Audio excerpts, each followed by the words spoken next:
Hey everybody, this is Eddie Babbage, founder, CEO of Timeline Genius, your host here of the Wedding Industry Insider Podcast, and I am with Brandee Gaar. This is going to be a great episode. Brandee is the founder and CEO of Blush by Brandee Gaar, which offers full service planning for weddings and events in Central and North Florida.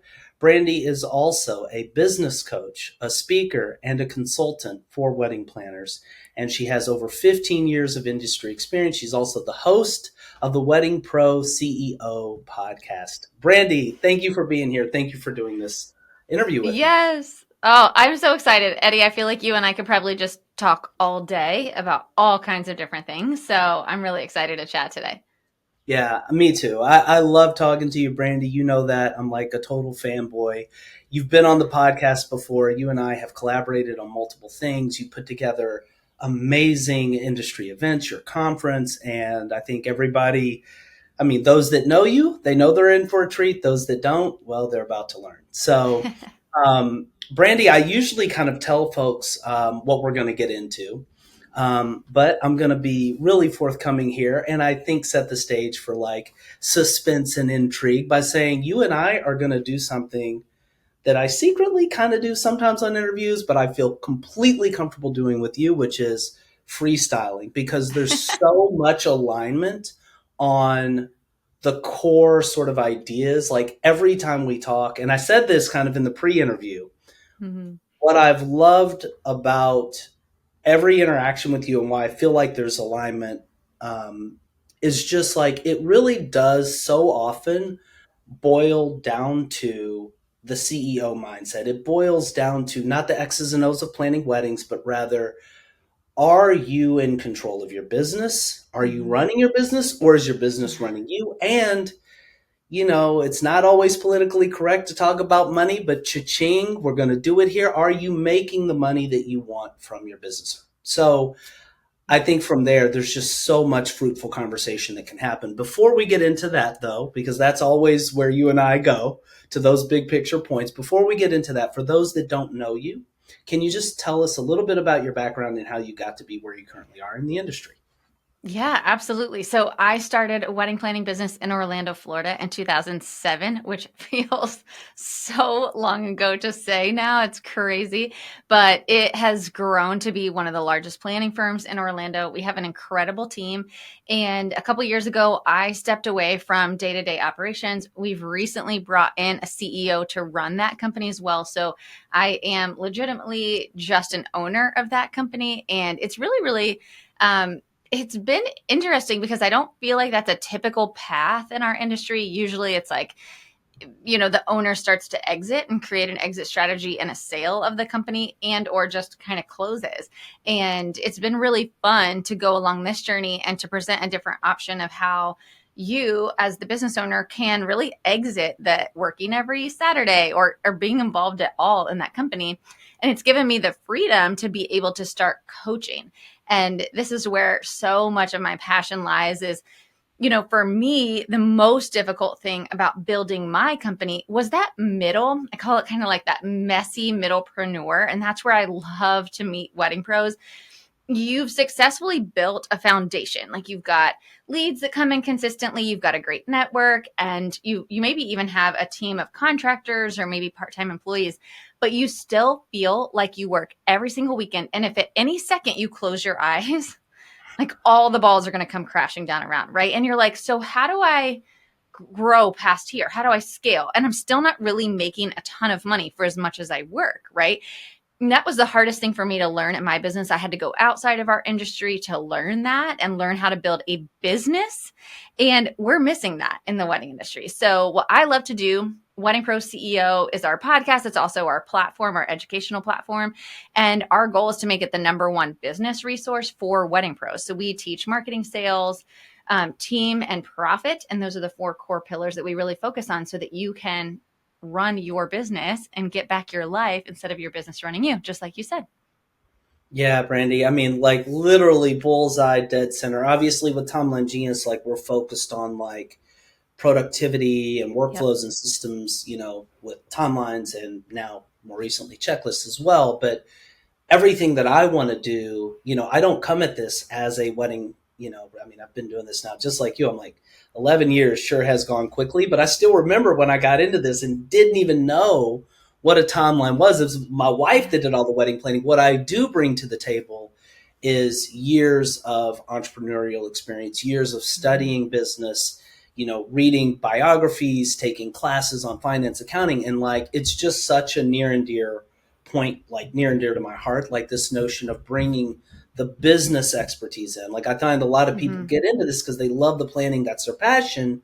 The minute you open your doors as a wedding planner, as a company, you now own a business. So tell me, just like, where does your passion for the Yeah. coaching, like, what's the origin? Like, where does that come from?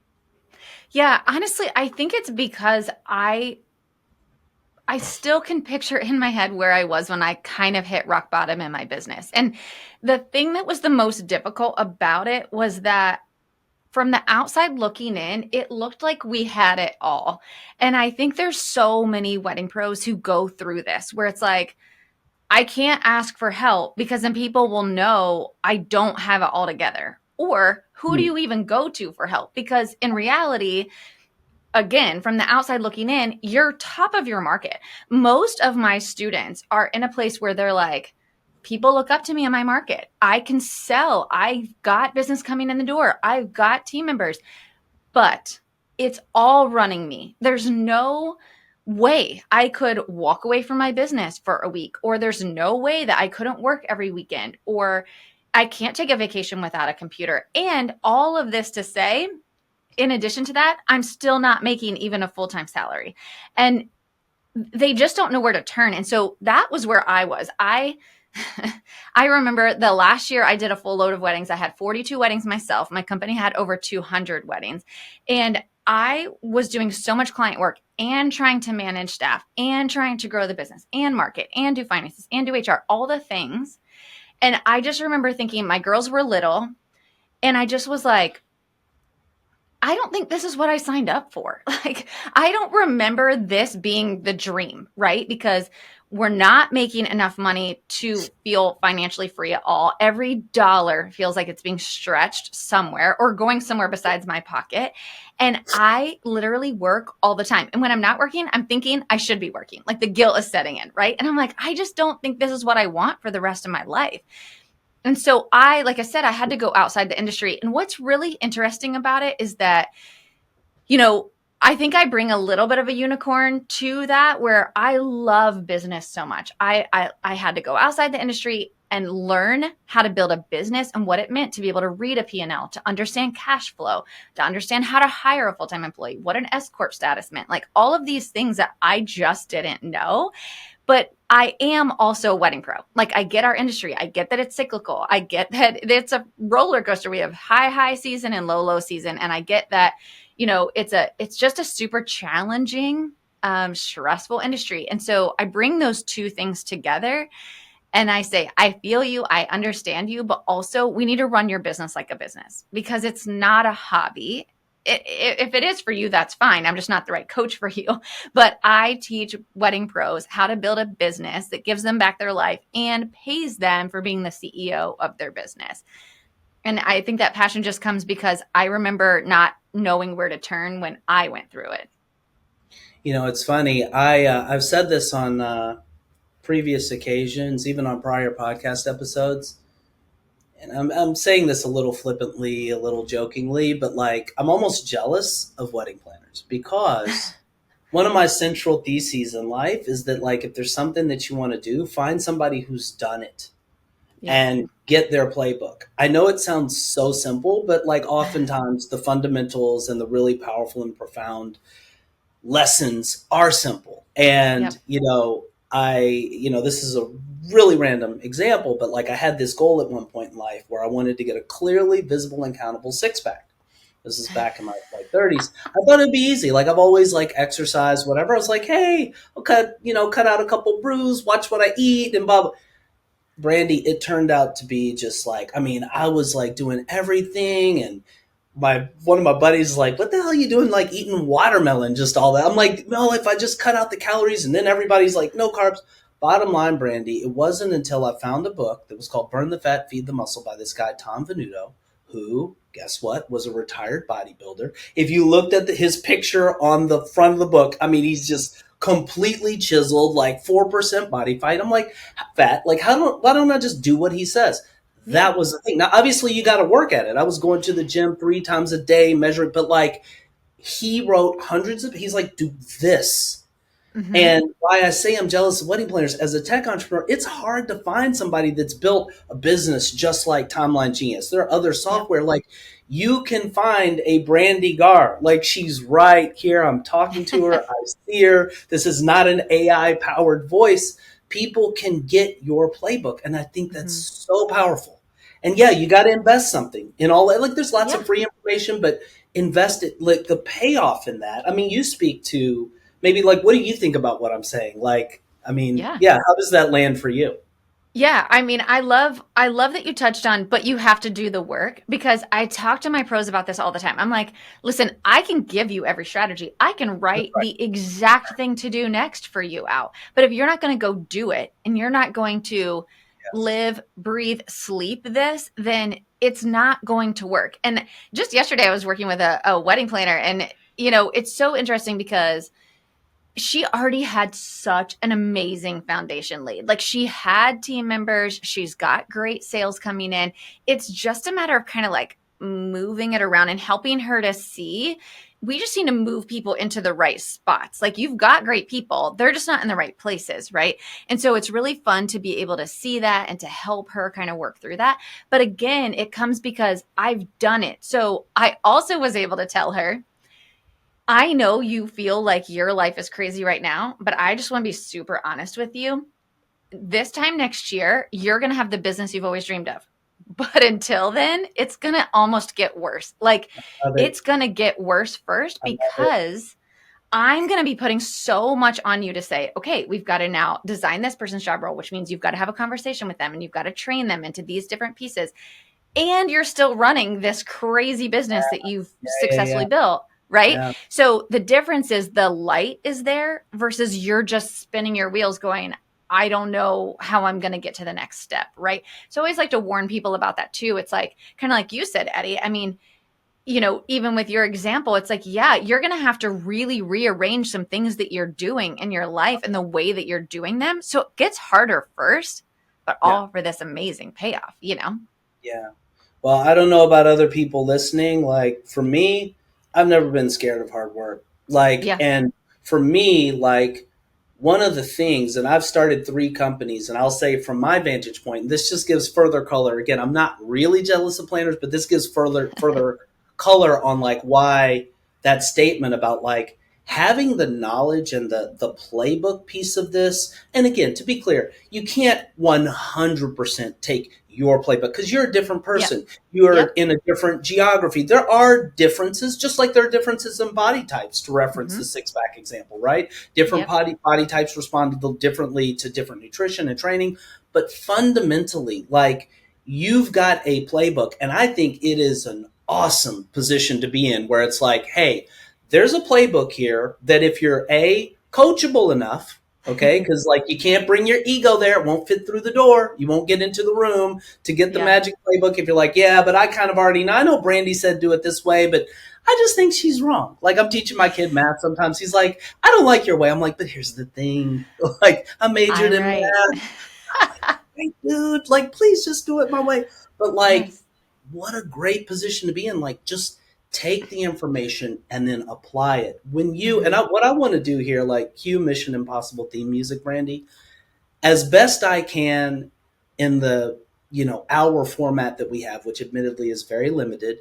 I'm gonna try to like extract the magic, right? Like let's try to bottle up like the thing, and I want people to get your coaching. I've already said Yeah. that like explicitly. If they didn't hear it, go get the coaching. But for those that maybe don't, I want them to leave here at least to kind of like taste the nectar. Okay, so Mhm. let's start with your 4 pillar framework. Remind me, Okay. what are those pillars? And let's just talk about how you arrived at those and what they are.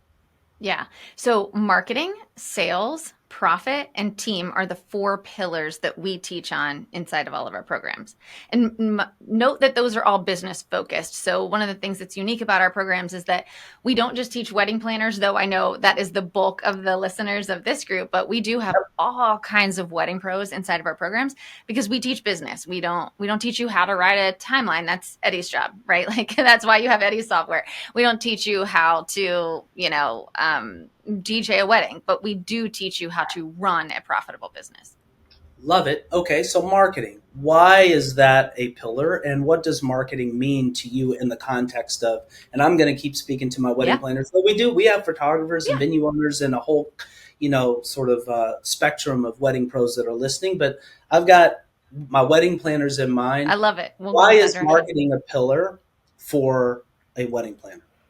Yeah, so we start with marketing because if you don't understand how to draw in an ideal customer, then it really all the rest of it doesn't matter. Because if you can't get the customers to even book a consult, then it doesn't matter if you're good at sales. It doesn't matter if your packages are profitable. It doesn't matter if you know how to build a team. So we've got to start with marketing because that's how we're going to understand how to draw those ideal leads in. And also, I really feel like in the wedding industry, this is the number one thing we outsource. Like when you're ready to outsource something, it's like the first thing we outsource. And we as the owners don't often understand how to do it. So we're kind of just like hiring a company and then crossing your fingers and saying a prayer that more leads are going to come in the door. And that's really not how it works. So, and I realize completely, Brandy, that each one of these pillars could be a topic that we would For spend sure. weeks Yeah.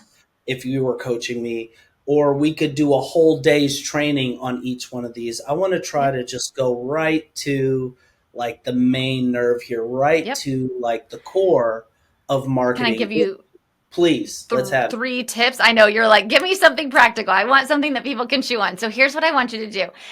The let me think about how I want to say this because Eddie's audience. I want like Eddie is so sweet and kind. And sometimes, y'all, I think this is where the tough love is going to come in. Okay. So just know that I am your biggest cheerleader, but I'm also going to kick you in the butt a little bit. Okay. So here's what I'm going to say about marketing. You have to make time in your day for marketing. We all have the same 24 hours in the day. And when you decide that it's something you don't want to do, so you keep putting it off and putting it off, or you say, I have client work, you don't understand, Brandee. I have kids, you don't understand. I have 3 kids. I built a business with 3 kids. I'm in ministry. I have friends. I have a husband. I have all the things. I have all the excuses you do. But I set aside time in the morning before my day starts. Okay. So, first thing, I spend time marketing my business. And the reason for that is because my business will cease to exist if I do not market my business. Now, while you can have a marketing company, and I do for our planning company, it's still important that you as the owner are involved, either showing your face or showing up on stories, whatever that looks like. So here's what I want you to do. 3 super tangible tips. Before your day starts, I want you to have a 30-minute block. When I say before your day starts, that means like before you start answering emails, before you start doing client work, before you take that first meeting or answer Slacks from your team, I want you to take 30 minutes while you're creative in the morning, and I want you to engage with other accounts. So I want you to go on Instagram, and I want you to think about what are the venues that you want to work in? What are Mm, other vendor partners that you want to work with? Who are mm, they? Whether they're mm, planners, they're photographers, they're venues, they're DJs, whatever they are. And I want you to go on their pages with your business account, and I want you to comment, like thoughtful comments, not an emoji. I want you to comment on at least 3 accounts every single day. Okay. And this is like, oh my gosh, this was so beautiful. I love working here. We loved working with you guys last weekend, whatever it is, right? But you want people to see your business name coming up, and you want to see that you've worked together or that you love something about that venue, right? Then I want you to go on Threads. Everyone's sleeping on Threads. Threads is like my favorite thing in the whole world right now. It is the best place to be. And the reason it's so great for wedding pros is because it directly links to your Instagram. So you could be on Threads and never post a single thread, but just engage on other accounts. And people are going to come follow you on Instagram. So what I want you to do on Threads is I want you to start searching for engagement, engaged couples, 2025 bride, 2025 engagement, all these different things. And I want you to start commenting. The couples over there that are putting pictures up of their engagement and they're like, I'm finally engaged, I'm finally a bride, all these things, go over there and start commenting on other photographers, on other venues, the same thing. We want to be engaged. Okay. And the last thing I want you to do is I want you to show up on stories. Don't sleep on this, you guys. There are too many of us that put up one story slide once a week of like a testimonial or a real wedding or something boring, and we're not showing our personalities. Your stories exist to nurture your existing followers. So you've done all this work to get new followers over there, but show them who you are. And that could be a quick face to camera, just like, today I'm visiting such and such a venue, and then I'm going to put together invitations for this couple, or we're picking out stamps for these invitations, whatever it is. Show behind the scenes. So those are 3 things you're going to do. It does not take you very much time at all. And then if you do have a marketing company, let your marketing company post really great content to your feed and make you really great reels. But these 3 things you need to do in-house, and you as the business owner know what your goals are and who you need to connect with. And it literally won't take you more than 30 minutes in the morning. I love that so much, Brandee. And you're 2 steps ahead of me getting concrete because that's exactly where I'm going. And I want to potentially throw one more sort of idea out for Yeah. folks to do. And I want you to candidly sign off or say you disagree or whatever. Like, this is just open, candid conversation. For those that haven't done so, I'd like to see them do an avatar. Like, just sit down, not a just like age and whatever, like, but really getting clear about having an ideal client that you're targeting, which doesn't mean that everybody is going to fit exactly into that, but that you have a mental model of who you're aiming your content at. So your content, when you're posting, saying whatever you're saying, if you've got your website copy, like it's speaking directly to your ideal client. What are your candid thoughts on that, Brandee? Yeah, so that's actually one of the first exercises we do inside my program when we start the marketing module. And that's just because exactly what you're saying, Eddie, it makes it so much easier to create content when you know who you're speaking to. And that doesn't mean Susan's 34 and drinks a mocha latte at Starbucks. Like, no one cares, right? I want to know, what are their pain points? And that's really what I want you to drill down to is, what are the pain points of the client that you serve? So for instance, we'll keep using wedding planners as an example. If you focus really strongly on day of coordination, event management, whatever you want to call yours, that client is not, their focus is mostly on budget saving tips, how to DIY things, that they know that you are a trusted vendor, that they can turn over all of their details to, and you're going to flawlessly execute those things, right? So a lot of your content can be around how to save money, tips on, different ways that they can double use flowers, things like that, right? That's what they're really focused on. Mm-hmm. A full service planner, that would not at all resonate with that ideal client, right? So if your main focus is how do I drive more full service weddings, or how do I break into this market, or this is already my market, then for my company, that is my market. So we don't ever want to put out content that's like how to DIY something. My clients are never going to DIY something for their wedding, right? Or how to save money on your flowers. They're not going to want to know that. But what they do want to know is that we have a reputation of being able for them to just cast a vision to us, and then we're going to handle all the details. We're not going to need much of their time at all. We understand that they really are needing somebody that can just bring their vision to life without having to do like calls with them all the time or them being involved. They are time sensitive, and they don't care as much about money as they care about time. So helping them to understand what your process looks like from vision to reality, or what the experience of working with you is like, that's the content you're going to create. And it's interesting because when my students come into the program, we just had this happen with a planner recently. She really does a lot of event management coordination, but she wants to do more full service. And she kept writing her avatar as this person who cared about education and cared about saving money and cared about the details. And I was like, that is not the same avatar. If you want to draw in this ideal customer of a full service client, we've got to talk to them. Doesn't mean you're not going to book event management, because those event management clients are still going to come, and they're still going to like be drawn in by your marketing. But we want to speak to the ideal customer that we want to draw in. I love that. What's the best book you've ever read on marketing, Brandee? Or do you have one? Oh my gosh. So I'm a big fan of, and I don't think these are going to resonate with this audience, but I'm a big fan of Alex Hormozy's books, $100 million Oof. Offers and Leads. Fire. I'm obsessed. And Fire. actually, It might be good for your I audience. discovered that dude early. I was telling everybody, you have to read this book, like $100 million offers. Anyway, that's my Yes. ego wanting to grab credit. I'm like, I was on that train early and Yeah. hardcore to break the Kool Aid. That dude he's Yeah. special. And actually, it actually could resonate with your audience, because now that I think about it, I had my CEO read these two books. Like I was like, you have to read these, because it does talk about like how you're marketing, how you're presenting your offers, how you're crafting your offers, how you're creating them. And while he's talking about it from a coaching perspective, it really does resonate with any kind of business. I'm glad you And he, love them too. I'm like, I oh, have them that both dude, behind me. he's special. He's really special. I Oh, mean, I'm his an Alex Hormozy podcast, like fan. I've so many of his yeah, total. Yeah, I'm all Um, in. So I know we're moving in whirlwind fashion here, Yeah, it's Brandon, okay. but like I really feel like we've given people some substance in the marketing, Yeah, pillar. Um, let's talk about the next one, which is sales. yeah. Tell me what sales are in the context of a wedding planning business and why that is one of the four essential pillars. Yeah. Okay. So, a couple of reasons. One is because in our industry, we're all service providers, right? And so our heart and our soul is in like providing an amazing day. And we don't want to be pushy. We don't want to be salespeople. But here's the thing: the day you became a business owner, you also became a salesperson. And your business will cease to exist again without making time for sales. And so you have to understand that when a client comes to you, especially during a consultation, so I really live in the world of like teaching wedding pros how to convert that consultation, because this is where I think so many of us miss. You're getting the leads in, but you're like, well, I don't know why, but I can't get anybody to convert, right? And that's because you're treating it like a hobby. And I'm just going to be super honest about that, because we are so afraid to sound salesy. We don't ask for the sale at all, which actually causes confusion for our clients.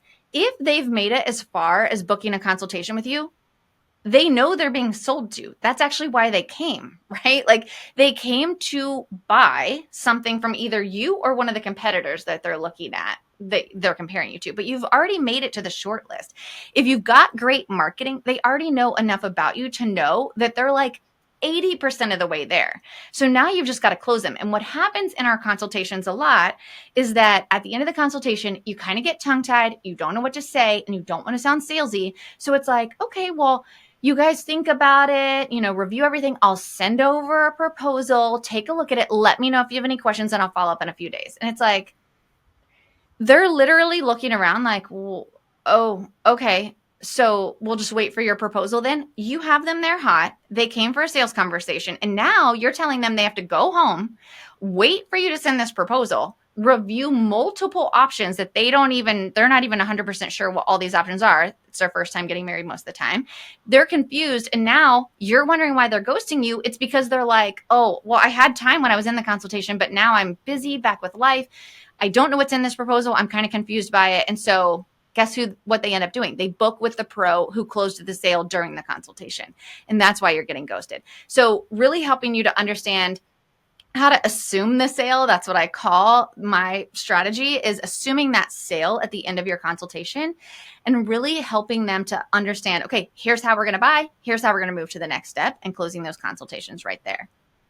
I love that so much. And, Brian Tracy, I remember going down a rabbit hole. All of these pillars that you're talking about, I too have just tried to read. Like if it was something that I didn't study Yeah. in school, you got to get smart, even if you outsource it. And I remember Brian Tracy, I read one of his books on sales, and he's like, you don't really want people leaving and thinking about it. Like, Nope. because they're going to get busy, they're going to get distracted. Like, you wanted that, like, it sounds easy, but like, sounds nice. Like, oh, I'll think about it. No, like, Yeah. you want to close it. And I know this is a great place.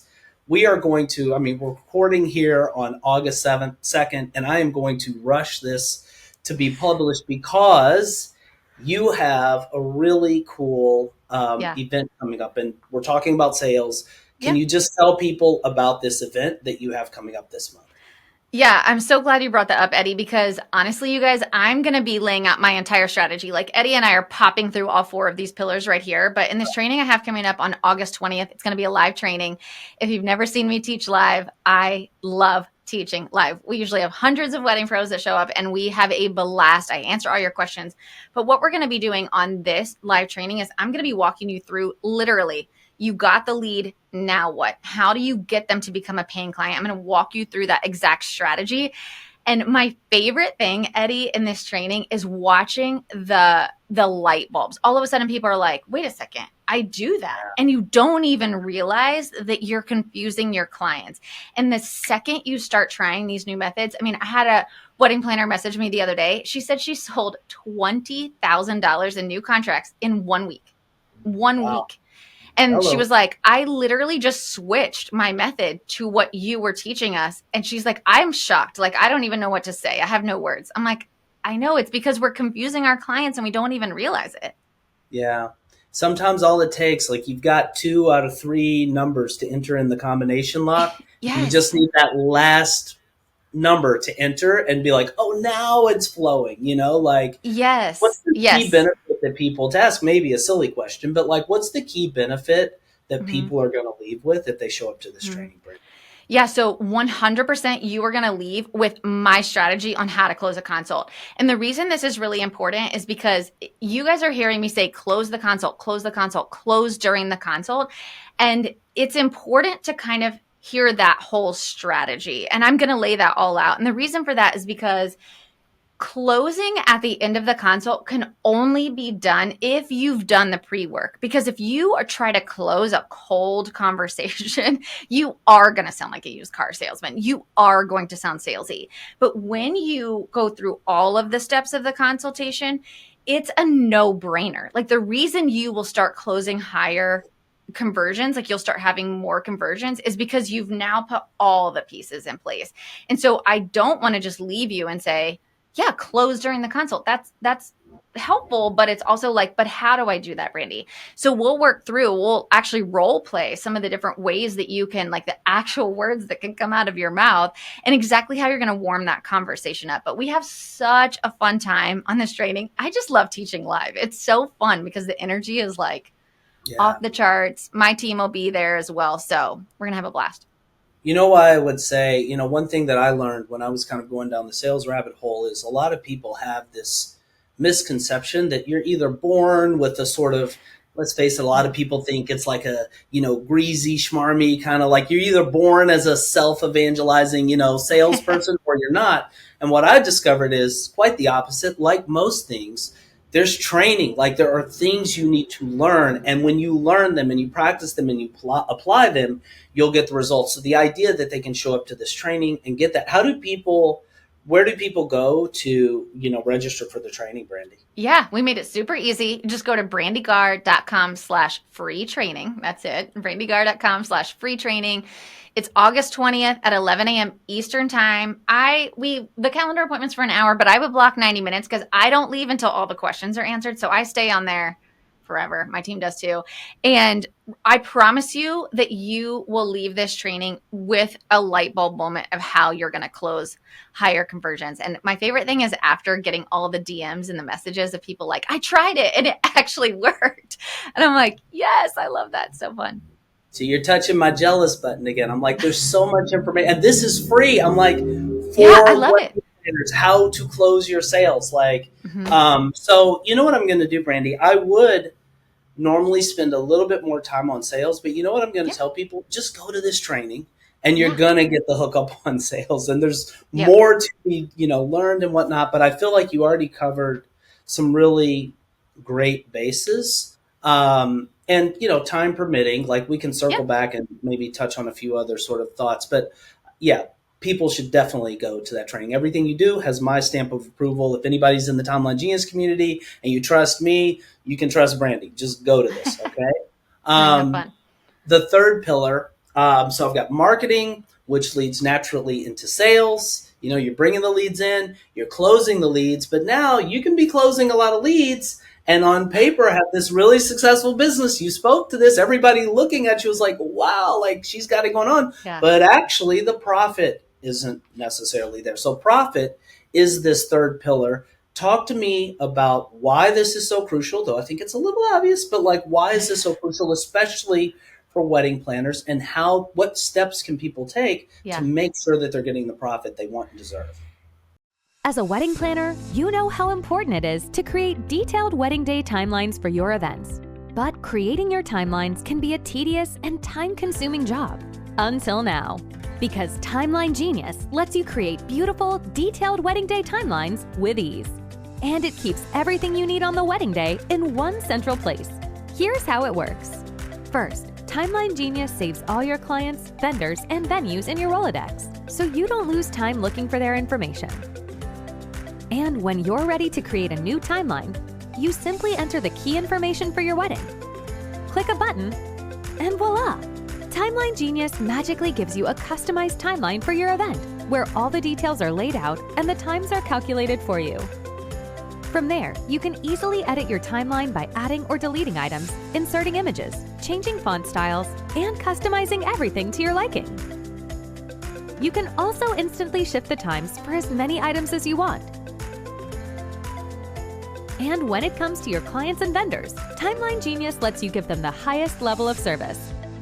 You can send them tailored timelines, showing only the items they're involved in. And you can collaborate by inviting them to a mobile-friendly, web-based version of the timeline.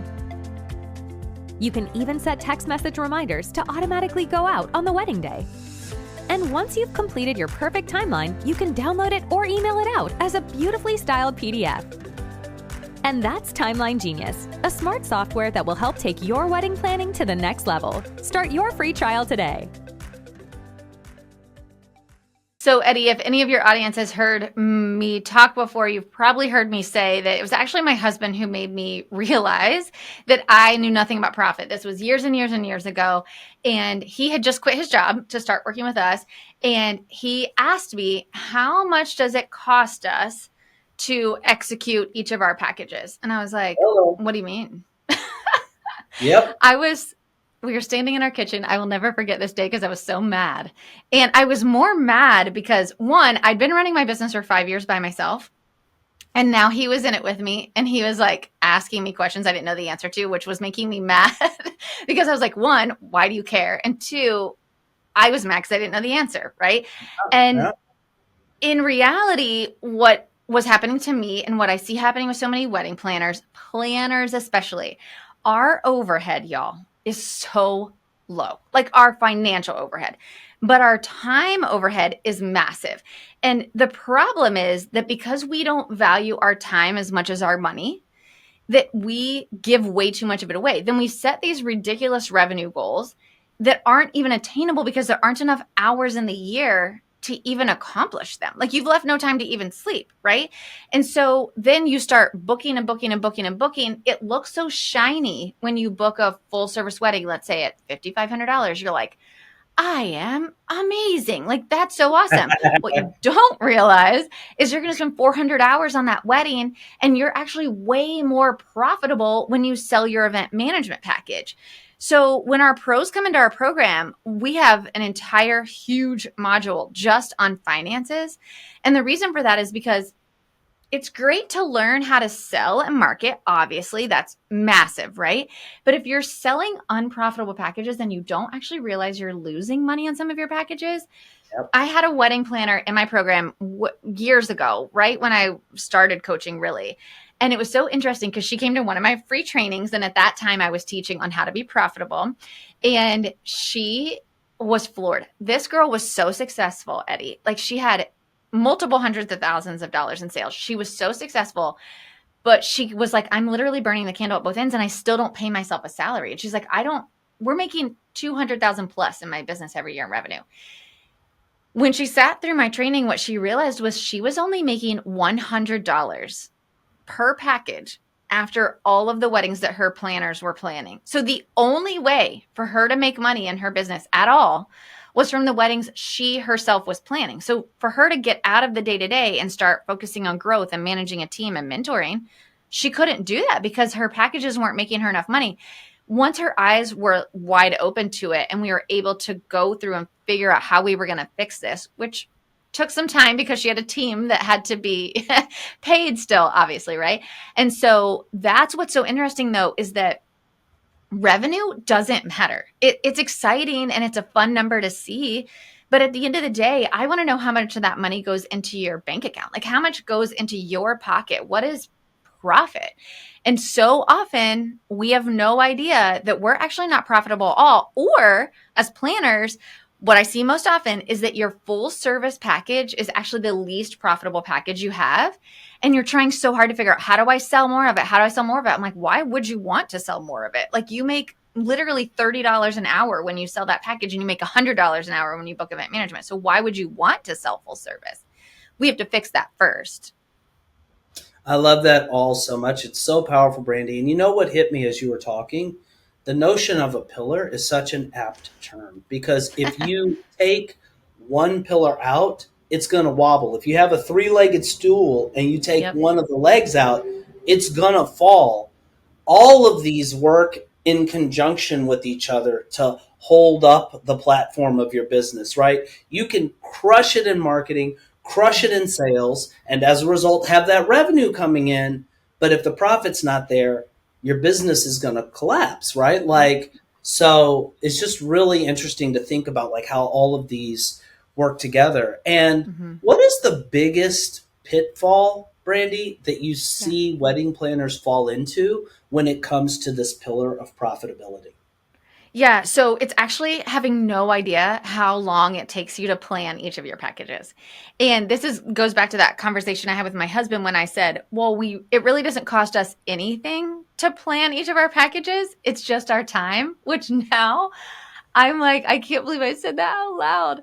But time is non-renewable. Like you can make money. And I know sometimes you're like, yeah, Brandee, it's not as easy as you make it sound, but you can continue to make money over and over. You spend it, you make more, you spend it, you make Hello. more. Time, it doesn't work like that. Yesterday's hours are gone. You're not getting them back. You can't have more of them. We all have the same amount of them. So how do you make the most money from every hour that you're working? And the challenge is because you don't know how many hours it takes you to plan each of your packages, you actually have no idea how much you're making from that package.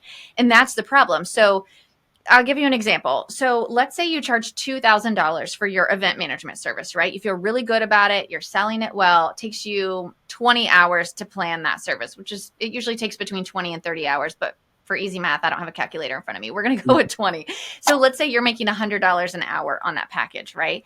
So then you sell your full service and it takes you 125 hours, right? So it takes you 5 times, a little bit more than 5 times the amount of time to plan that, but you're charging $5,500 for it. You're literally making half. You're making now $50 an hour on that package versus the $100 an hour you booked with event management. But you get that full service coming in and you're like, it's so shiny, it's so exciting because you just made $5,500. But at the end of the year, you're like, I don't understand why I work so much and I don't make enough money. And the reason is because you're actually making so little on your full service planning, but you don't realize it. You don't understand that. And that's the number one pitfall. I see this constantly. So then the planner will say to me, so I say, well, you need to charge 5 times. If it takes you 5 times the number of hours, you have to charge 5 times the price. And they're like, no one will pay me $10,000 for a full service. I'm like, then don't sell it. Take it off your website. Stop selling it. Put it at 10,000. If nobody buys it, who cares? You weren't making any money off of it anyway. Put your time into your event management package or your partial planning. But put it at 10,000 and then guess what? Somebody might buy it and then you're actually going to make money off of it, right? But what we don't want to do is sell a package that's actually not profitable at all. It's sucking up all these hours and that's why you're hitting the burnout. I love this so much. And you know, Brandee, I normally do a quick sort of spiel about Timeline Genius, and I'm going to layer it in right here because this is why I always love talking to you, Yeah. because we're preaching the same thing. I want people to know because there's a numbers driven, we're talking profit, so I feel okay coming out and talking numbers here. Your time is your most valuable asset. And the way sometimes I'll talk about Timeline Genius, which for those that know, it's the world's best way to create, manage, edit, and to collaborate on your wedding day timelines and now checklists as well.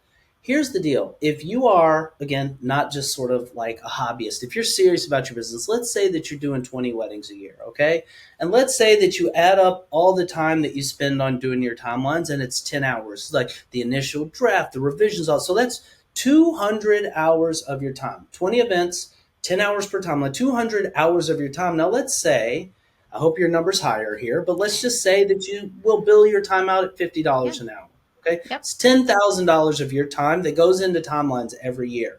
Timeline Genius, on average, when we do our customer discovery calls, is saving people 65% or more of the time they spend on timelines. So that's $6,500 of your time that you're saving. I'll let you go take a look at the pricing page, but trust me, we are not charging $6,500 a year. If we were, I'd be doing this interview on a laptop in a stretched Hummer, wearing a purple velvet suit, drinking champagne. I'm not doing this. I'm in my home just talking to Brandee this way. But no, seriously, like the time that you save, not to mention the increased level of professionalism, but that time that you're saving and the peace of mind that you now have this time and peace of mind. You can like go and focus on your marketing, focus on your sales flow and all that. So that's my spiel for Timeline Genius. I feel like it fits so naturally in the context of what you're saying. Go to timelinegenius.com, watch the video on the homepage, be prepared to get up and do your Gangnam style like dance. Like it's amazing.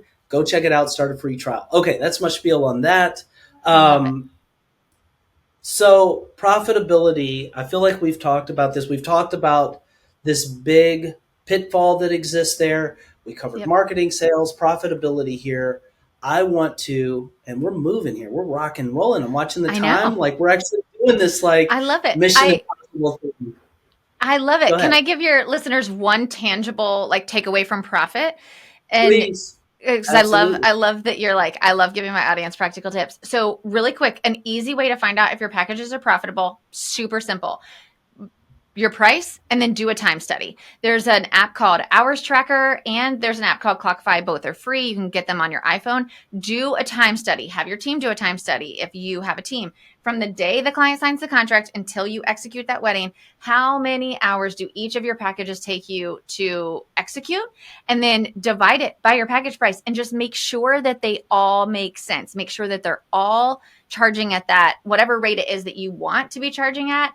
And I always tell my students, I want you to be at least at $60 to $80 an hour. 100 would be even better, but 60 to 80 is in that safe range, just to make sure that all of your packages are profitable. So that's real simple way to make sure that you're profitable. I'm so glad you worked that in and didn't let me move on, Brandee. That is amazing. And that really kind of just puts the fine point on it. Yeah. I love that.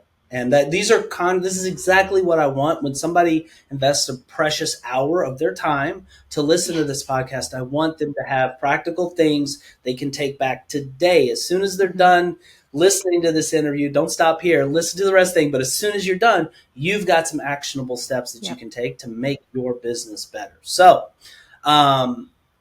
team, fourth pillar, right? Marketing, sales, profit. Talk to me about team, Brandee, and I'm just going to go ahead and throw out something. I can hear some people's minds turning. They're like, I'm a solopreneur. I do this by myself. Like, team isn't relevant. First of all, I'm just going to say you don't do anything by yourself. If you do, you do not have a business. If you're just like, you're at least working with vendors, you at least have hopefully some other people. Anyway, talk to me about team. And I think in a way that probably applies to more people than may at first blush think it applies to, but I'll let you kind of take the wheel here. Yeah, I agree with you, Eddie. I do.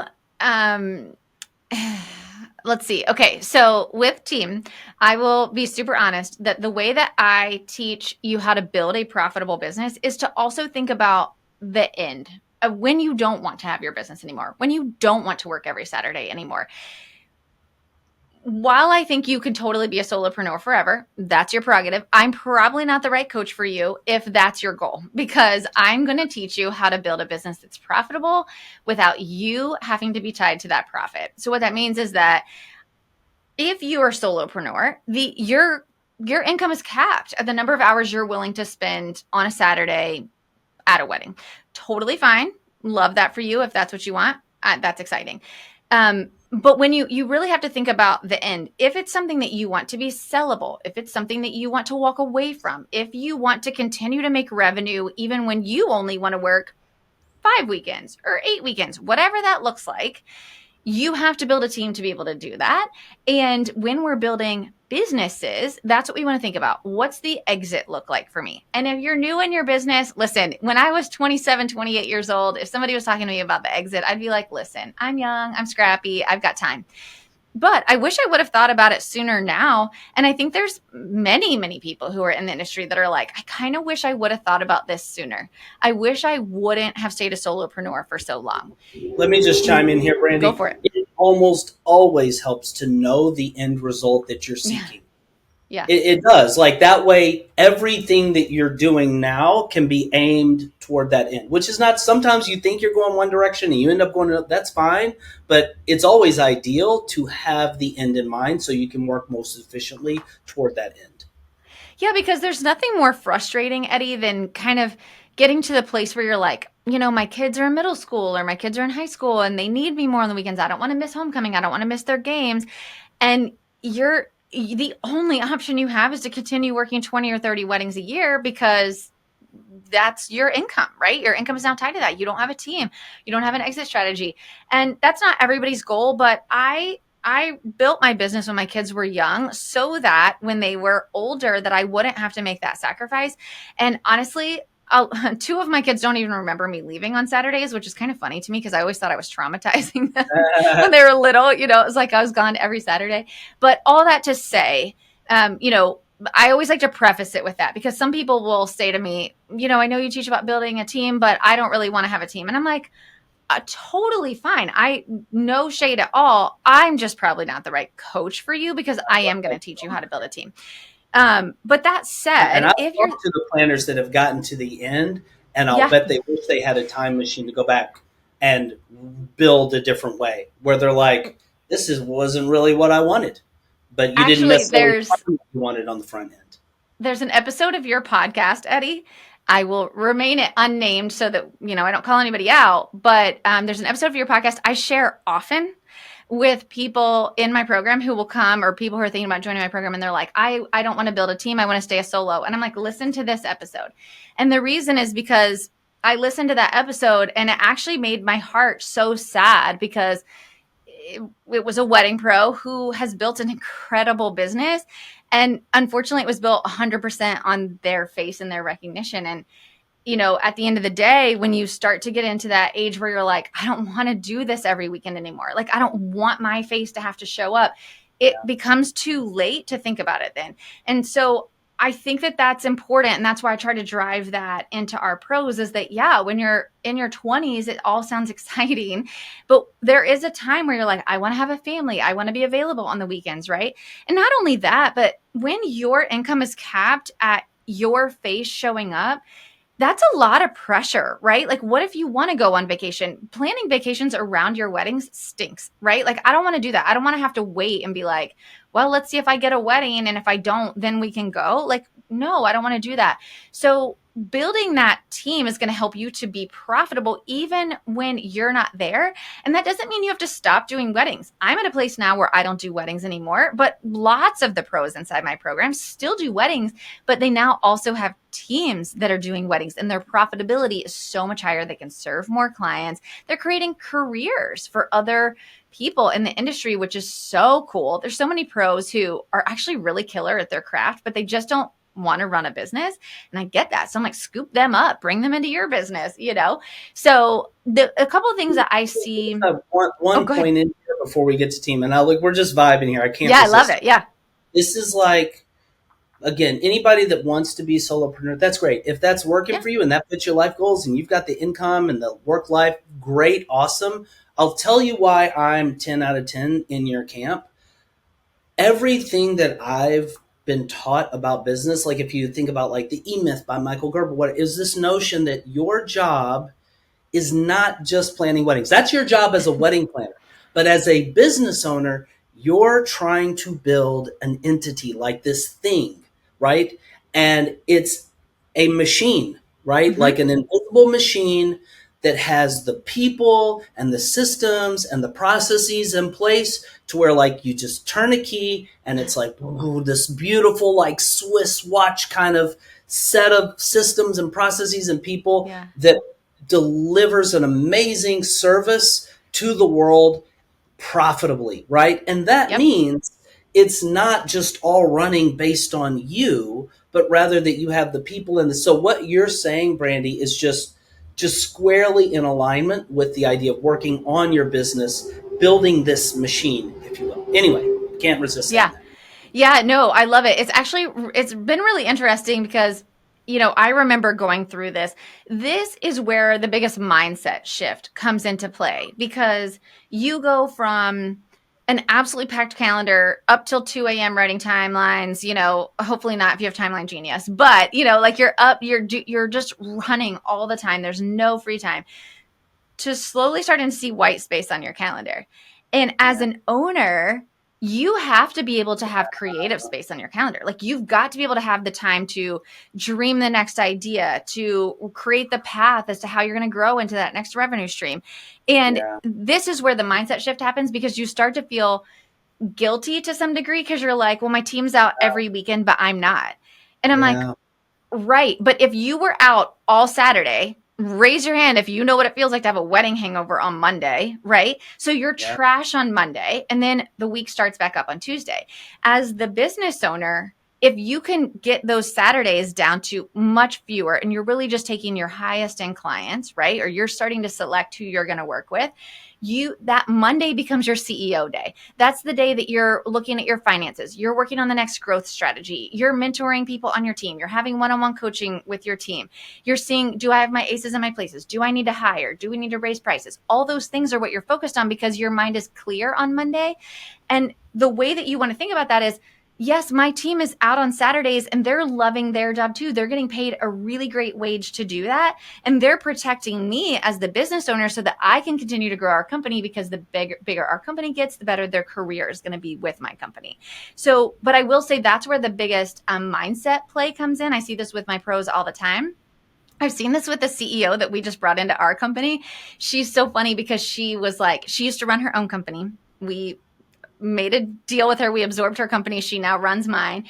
And I remember the first thing she asked me was, what do you do all day? Like, if you don't have weddings, what do you do all day? And I was like, oh, just wait and see. Like, this is going to be so fun. And now, 7 months into it, she's like, wow, like my day is so different. Like it's so full, but now her day is filled with, okay, who needs mentoring? Who do we need to hire? Who maybe needs to be checked in on? What's the next retreat look like? What trainings are we doing? So it's been really interesting to see that play out. And that's what I work with our pros on when they're building out their teams.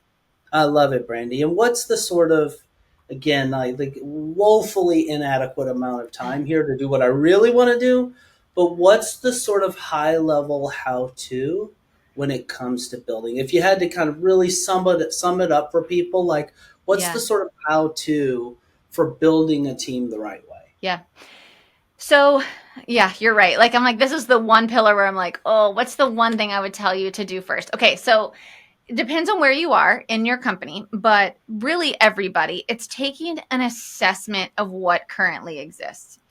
So let's say you're a solo right now and you're like, I'm doing a billion things and I don't even know where I would start with building a team. The first thing I want you to do, and this is not easy, so you're going to have to make time for it.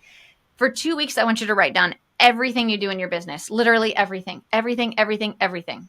And I want you to think like, we're going to write it down for 2 weeks, right? And the reason for that is because what I want you to start seeing is what are the things I do on repeat that could be automated, right? So we're going to start looking at what could be automated in my business. What are the things I'm doing that I shouldn't be putting a human hand on? What are the things that I hate doing and suck my soul and I don't want to do them anymore? Let's look at putting all of those together. Can that be a job description that we're going to outsource to someone, right? So this is what I want you to do. I want you to assess. If you already have a team, I want you to ask all of your team members to do this and for you to do it as well. That way we can start looking at, are they overloaded? Do they have too much on their plate? Do their tasks make sense? This happens so often. Once you start building a team, you're kind of just like, oh, you have an hour free this week? Okay, can you write the blog?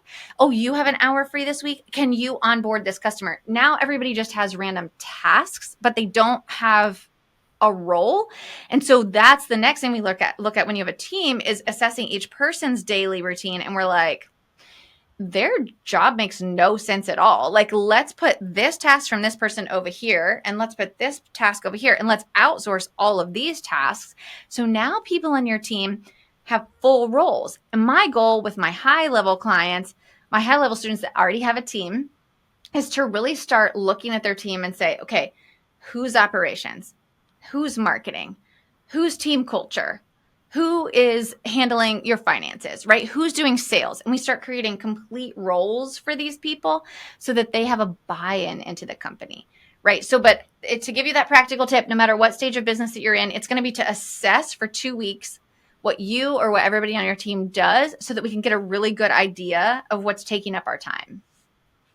I have an awkward confession, Brandee.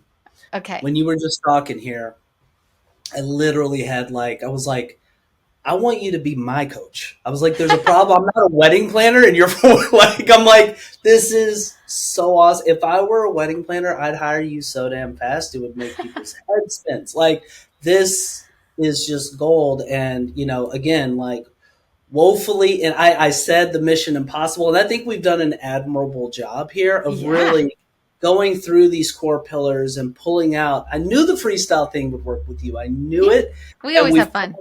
We always do. And I think there's real meat and value, but there's so much more. I hope people show up to your training. If people, and I do have another, question, we're not totally done, not releasing you from my clutches just yet, but if people want to get in touch with you, Brandee, and they're interested in pursuing coaching, how do they do that? Yeah. Okay. So I am obsessed with Instagram. If you don't know that about me, I love Instagram. My favorite thing is opening my Instagram and seeing lots of DMs that I can voice memo back. So I'm at Brandee Gaar on Instagram, and I genuinely love DMs and I answer them all myself. So come over, DM me, tell me you heard me on Eddie's podcast, and ask a question. Let's talk about your business, how we can help you in your business.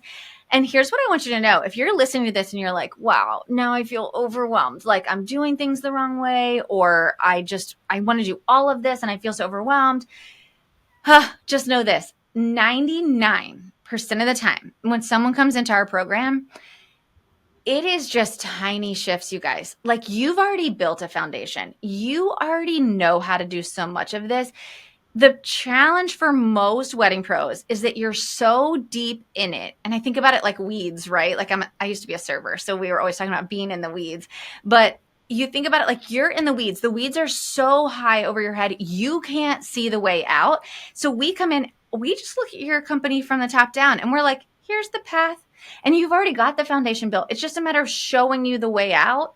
It's so simple. We love doing that with our pros. So come over to Instagram, say hi. Let's talk about how we can make a path for you. I love it. I've got one more question for you, Okay. and I've got a book recommendation for you, Brandee. Nobody has read this book outside of me and my wife, and I've read it 100 times. The only thing is, the guy that wrote this is kind of a prick. So values-wise, philosophically, his personality do not connect me and him. We're totally different. But okay. And the intro, he kind of tees up, and you're like, gosh, this guy's kind of a jerk, and he is. But the content is so in line with what we're talking about. It's called The 10 Pillars of Wealth, and it's by a guy named Alex Becker. It's a quick read, and this dude just drops truth. Okay. All of these core pillars. So anyway, that's a book recommendation. Is there an audio version? Yeah, I've only done the audio. I've never read it. Okay. I just do audio. I don't have time to sit and read. If I've got time to sit, I've got time to work. So anyway, 100%. This is what happens when you run a business and you got 2 kids. I know you know the Yep. I'm with you. The last question for you, Brandee, is if you could give one piece of advice to everybody listening based on everything you've learned about business, everything you've experienced as a wedding professional, to help them as much as possible, what would your one piece of advice be for people? Okay, tough love, Brandee's coming back. Here's what I would say to you. If you wanted to, you would. If you want it bad enough, you will find the time, you will make the time, you will find the resources, and you will do it.